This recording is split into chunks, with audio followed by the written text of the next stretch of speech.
Assalamualaikum warahmatullahi wabarakatuh. Saya Nur Atimah, mahasiswa PPG BAS 2, Pendidikan Agama Islam di LPTK UIN Sunan Ampel, Surabaya.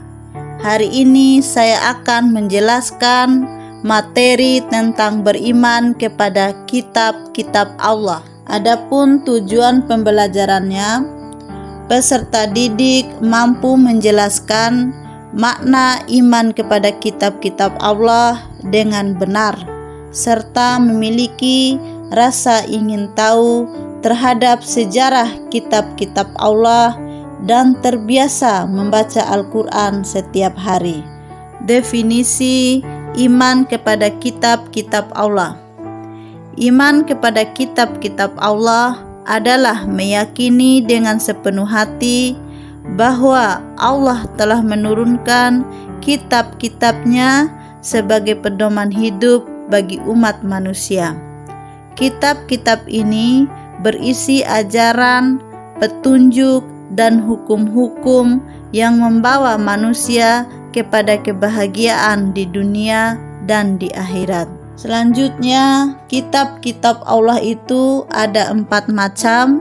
Yang pertama, kitab Taurat, diturunkan kepada Nabi Musa alaihi salam.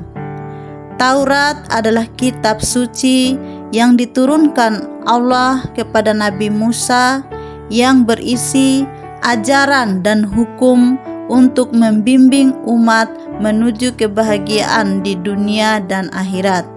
Umat Islam meyakini kebenaran Taurat meskipun mengikuti Al-Quran sebagai pedoman utama. Yang kedua, kitab Zabur yang diturunkan kepada Nabi Daud alaihissalam. Kitab Zabur adalah kitab suci yang diturunkan oleh Allah Subhanahu wa Ta'ala kepada Nabi Daud. Kitab ini berisi puji-pujian, doa dan nasihat yang bertujuan untuk menuntun umat dalam kehidupan spiritual dan moral. Umat Islam mengakui keberadaan Zabur sebagai bagian dari kitab suci yang diturunkan sebelum Al-Quran. Yang ketiga, kitab Injil diturunkan kepada Nabi Isa alaihi salam. Injil adalah kitab suci yang diturunkan oleh Allah kepada Nabi Isa yang berisi ajaran, petunjuk, dan kabar gembira bagi umat manusia. Kitab ini menekankan kasih sayang, pengampunan, dan kehidupan yang penuh kebajikan. Umat Islam mengakui keberadaan Injil sebagai salah satu kitab suci, meskipun Al-Quran menjadi pedoman utama dalam beragama. Dan yang terakhir adalah kitab Al-Quran yang diturunkan kepada Nabi Muhammad SAW. Kitab Al-Quran adalah kitab suci umat Islam yang diturunkan kepada Nabi Muhammad SAW yang berisi petunjuk, ajaran, dan hukum untuk kehidupan manusia dalam aspek spiritual, moral, dan sosial.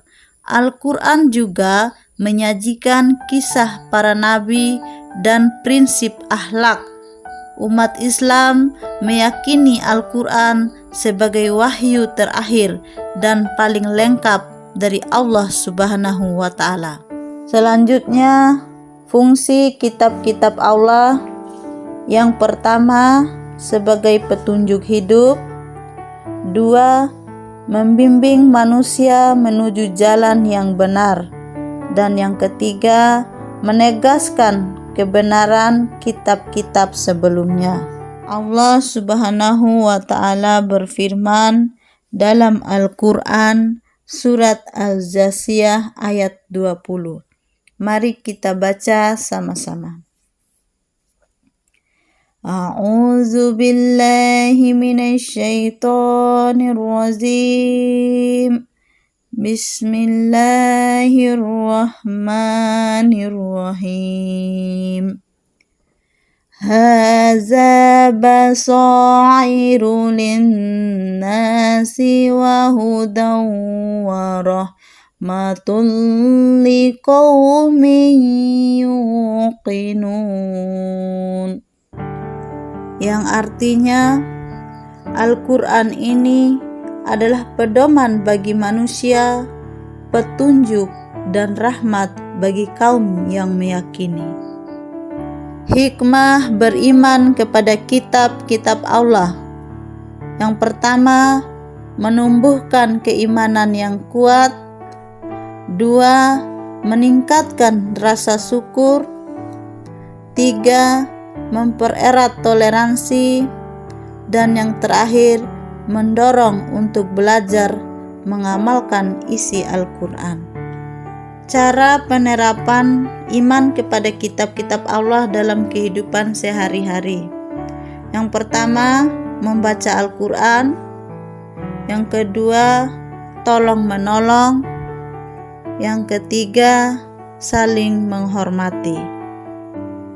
Kesimpulan pembelajaran kita hari ini adalah iman kepada kitab-kitab Allah adalah merupakan rukun iman yang ketiga yang wajib diimani oleh umat Islam.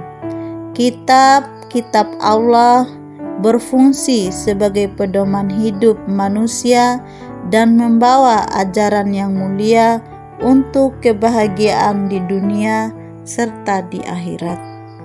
Dan untuk tugas mandirinya, carilah bagaimana penerapan beriman kepada kitab-kitab Allah ketika kalian berada di sekolah. Sekian pembelajaran kita hari ini. Terima kasih atas perhatiannya. Saya tutup dengan ucapan wassalamualaikum warahmatullahi wabarakatuh.